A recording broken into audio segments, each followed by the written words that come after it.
When you're making mashed potatoes, if you're using the wrong potato and you're throwing them in a food processor, you're doing it all wrong. The first mistake people tend to make is they pick the wrong potato. They get waxy or boiling potatoes, which are great for boiling, but they're not so great for mashing. And even if they do buy the right potato, a lot of people end up not cooking them long enough.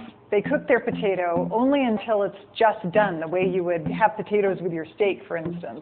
But that makes them harder to mash, and you end up with little pebbly pieces in your mashed potatoes, and who wants that? Another problem people have is that they skimp on the milk and cream, so the potatoes end up all stiff. This is bad.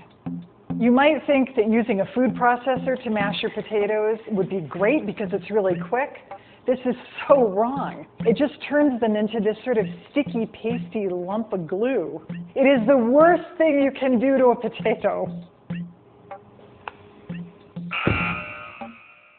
Now I'm going to show you the right way to mash potatoes, the same way my mother showed me. The first thing you want to do is pick the starchy potato because it'll fall apart, and that's what you want.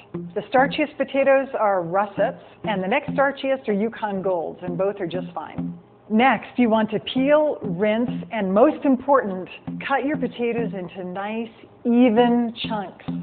That way they'll all cook at the same rate, and you won't get any weird little nasty hard bits in your potato. Next comes a crucial step. You want to cook these potatoes until they are falling apart. Put them in cold water and bring them to a boil because that starts to break them down more than if you just put them in boiling water. You want to salt the water because the salt starts to disintegrate the potatoes too. But the most important thing is that you really cook those potatoes about 25 minutes.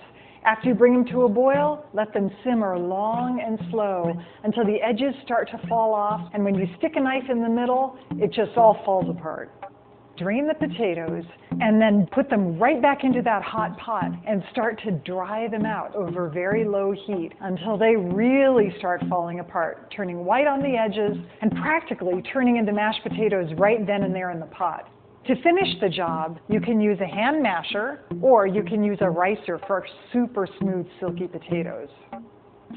So now it's time to finally add your cream or milk. You want to make sure it's warm so it doesn't cool down your potatoes. And the most important thing is you want to make sure you use lots. Don't worry, it can look like soup at first, but if you keep stirring, you'll see those potatoes just drink up all that cream. The final step for making great mashed potatoes is to add a few fresh herbs, chives are nice, or maybe parsley, and some butter. If you've done all of these things right, you're going to have fluffy, creamy, silky smooth mashed potatoes that will make you so glad you made them.